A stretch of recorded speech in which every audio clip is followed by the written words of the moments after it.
स्वागत है आपकी अपने चैनल स्टूडेंट एजुकेशनल पॉइंट पे।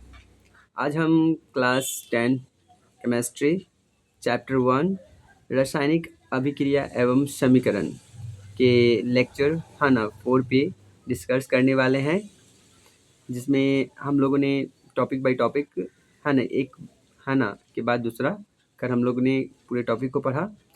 आज हम कुछ लघुत्तरीय या बोल सकते हैं ऑब्जेक्टिव टाइप्स क्वेश्चन के बारे में यहाँ डील करेंगे। चलिए चलते हैं।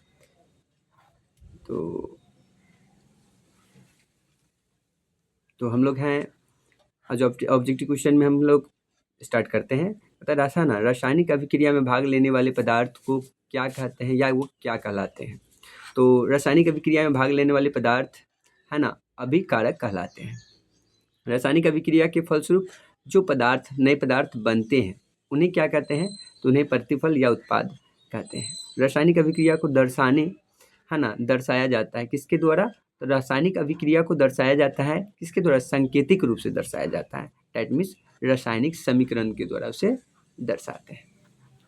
रासायनिक समीकरण में तीर संकेत करता है, किसको इंडिकेट करता है, तीर तो दिशा को दर्शाता है। वो किसको दर्शाता है, तो दिशा का दर्शाता है बच्चों। चलो आगे चलते हैं हम लोग।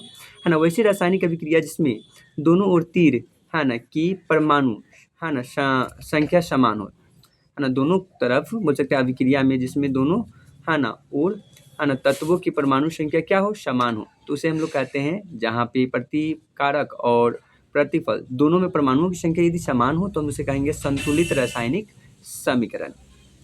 वैसे रासायनिक अभिक्रिया जिसमें दो या दो से अधिक बोल सकते हैं निर्मित पदार्थ परस्पर संयोग करके नए पदार्थ का निर्माण करते हैं, वे कहलाते हैं संयोजन अभिक्रिया कहलाते हैं। ठीक है, चलो अब हम लोग नेक्स्ट क्वेश्चन की तरफ चलेंगे। 7 नंबर क्वेश्चन है, ऐसे रासायनिक अभिक्रिया जिसमें कोई बड़ा यौगिक दो या दो से अधिक सरल यौगिक में टूट जाता है तो वो क्या कहलाता है, उसे हम लोग कहते हैं वियोजन रासायनिक अभिक्रिया।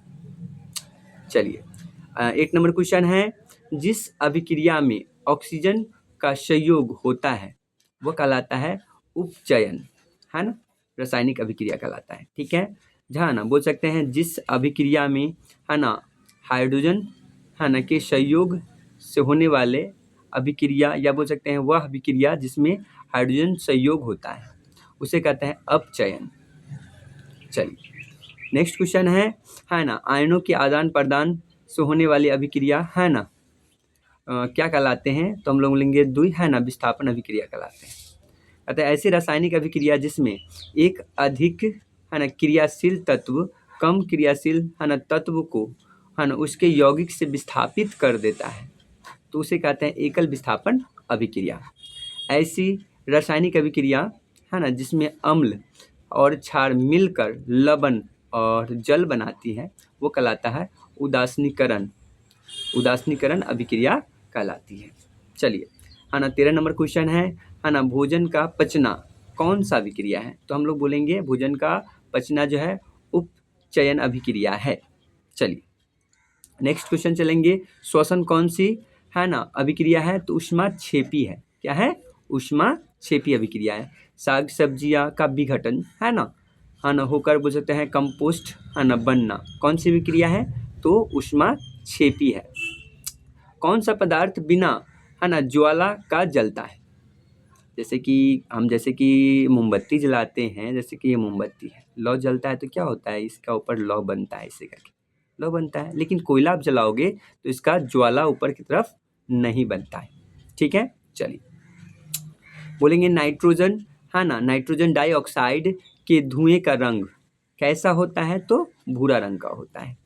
चीनी का रासायनिक सूत्र होता है C12 H22 और O11। ठीक है, चलिए सल्फ्यूरिक अम्ल का रासायनिक सूत्र क्या होता है, तो सल्फ्यूरिक एसिड का अम्ल का जो रासायनिक सूत्र होता है H2SO4 होता है।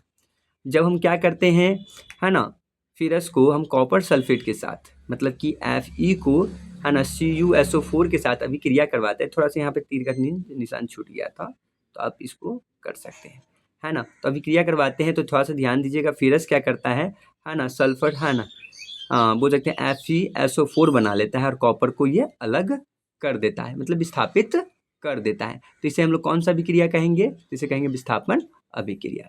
चलिए नेक्स्ट क्वेश्चन की तरफ चलेंगे, है ना। 21 नंबर क्वेश्चन है कि हम क्या करते हैं 2H2 को हम O2 से अभिक्रिया करवाते हैं तो ये बन जाता है 2H2O बन जाता है, जो कि क्या है, एक, है ना, संयोजन, है ना, अभिक्रिया है। क्या है? एक संयोजन अभिक्रिया है। तो ऐसे ही एडुकेशनल वीडियो पाने के लिए हमारे चैनल को सब्सक्राइब करें और, है ना, वीडियो को शेयर करें, लाइक करें, कमेंट करें। धन्यवाद, नमस्कार।